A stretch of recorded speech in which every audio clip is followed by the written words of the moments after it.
A facility is just operating as usual, and suddenly, boom, they're thrown into absolute crisis mode.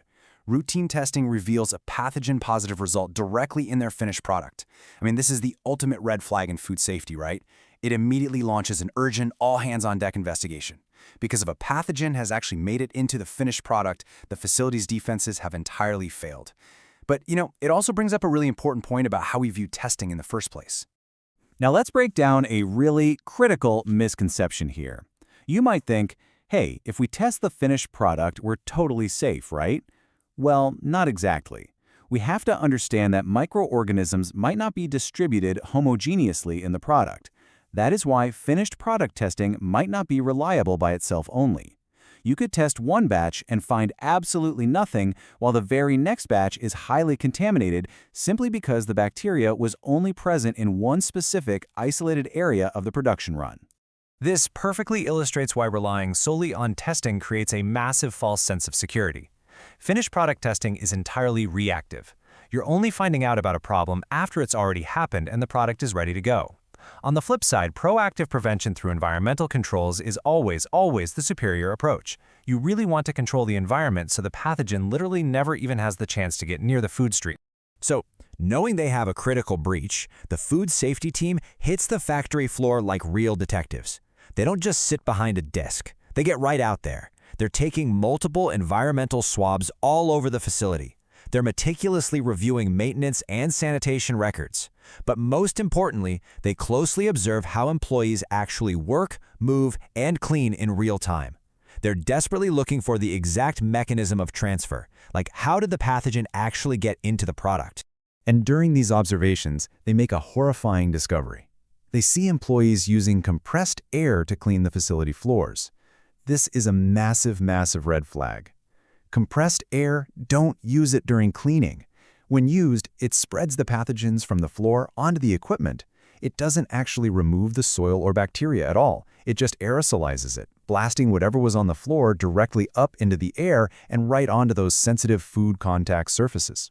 Then, the swab results start coming back and they completely confirm this disastrous practice. The swabs reveal a massive trail of contamination. We're talking positive hits near the conveyors where the air was used, stretching all the way down to main traffic paths, and even right under employees' shoes. The pathogen wasn't just hiding in one spot.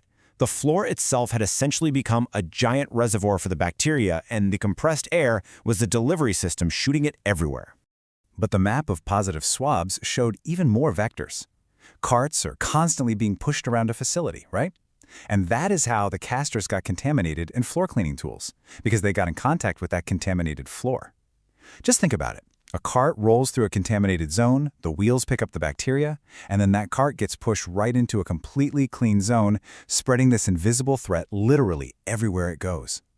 So that leads us to the next vital piece of the puzzle. If the floor is completely compromised and people and carts are just spreading it around, how on earth did the pathogens get inside the building in the first place? Pathogens don't just spontaneously generate on a factory floor, they have to be introduced from somewhere. The detectives now have to look outward, right to the boundaries of the facility. Following that environmental trail, the team spots a major vulnerability in their hygienic zoning.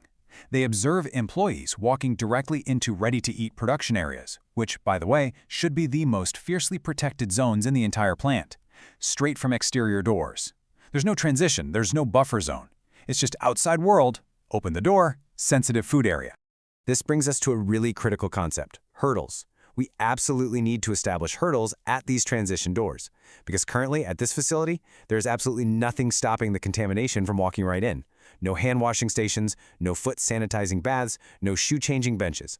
Without these specific hurdles acting as a checkpoint, the environment outside basically just becomes the environment inside. And the data backs this up perfectly. Swabs taken right at the entryway tested positive.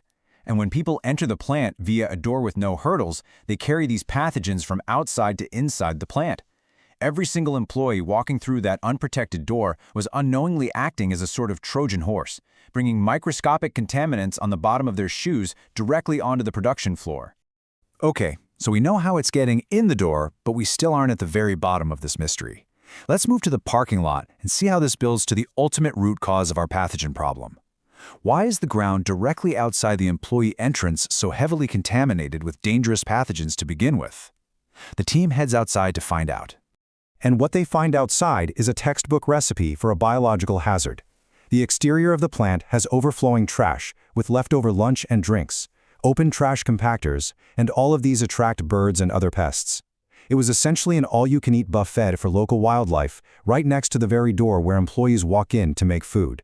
And why does that wildlife matter so much? Because of what they leave behind. And they introduce pathogens to the exterior, like from bird droppings. The birds and pests drawn by the trash were actively shedding dangerous bacteria all over the sidewalks and parking lot. Employees would step in this invisible microbial soup, walk right through that unprotected exterior door, and track it straight onto the plant floor, where eventually the compressed air would blow it onto the food. So the crucial point here is how we stop this entire chain reaction from ever happening again. I mean, we've mapped the whole journey, right? From the bird droppings outside, onto the employee's shoes, through the door without hurdles, onto the floor, onto the cart casters, and finally blasted into the air by compressed air. Now we need actionable lessons derived directly from this investigation to sever that chain once and for all. Here is the immediate, three-pronged action plan they developed. First, we must aggressively manage exterior cleanliness. Secure those dumpsters and clean up the trash so pests just aren't attracted to the perimeter.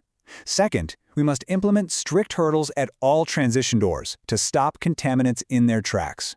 And third, we must permanently eliminate the disastrous use of compressed air on floors, completely stopping the aerosolization of any bacteria that does manage to sneak in. I'll leave you with this provocative thought to ensure you're proactively controlling your environment, rather than blindly relying on a false sense of security. Are your environmental controls truly preventing contamination from the outside in, or are you just waiting around for a positive finished product test to tell you your system is already broken?